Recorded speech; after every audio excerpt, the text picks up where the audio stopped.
Welcome to our kitchen. Today we prepare an ancient Roman fava beans recipe. We start with the ingredients. We need fresh fava beans, 2 egg yolks, white wine vinegar, white dry wine, garum, we talk later about it, then a bit of honey and olive oil, and then the spices, black pepper, lovage and ginger. First we peel the fava beans. This recipe is perfect also for dried fava beans.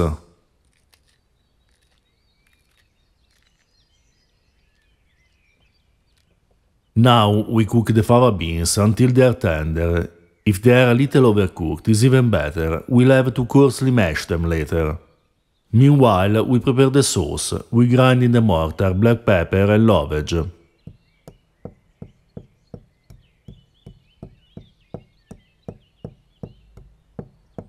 This recipe is part of the collection attributed to Marcus Gavius Apicius, the widest source of ancient Roman recipes.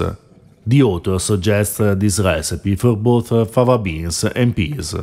We liked the perfect balance of acidity, sweetness, saltiness and spices, which is one of our favorite aspects of ancient Roman cuisine, and in particular of this author.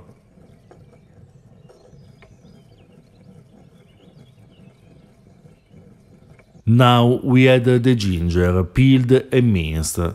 Remember to use every ingredient of the sauce with moderation, and you'll have an outstanding dish. You can pair this dish with our ancient Roman guinea fowl or our barley polenta. You'll find the links at the end of this video.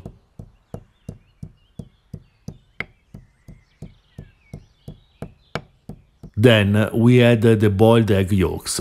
We mash them with the spices and add a bit of honey, and then garum, vinegar and wine, and mix everything.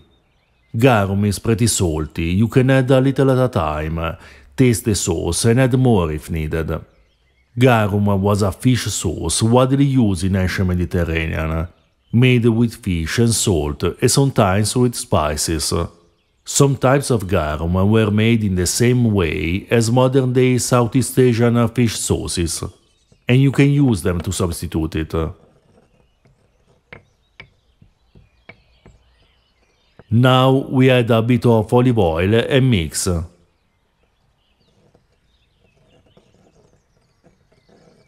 When the fava beans are done, we coarsely mash them, but you can make a puree if you prefer, or even use all fava beans.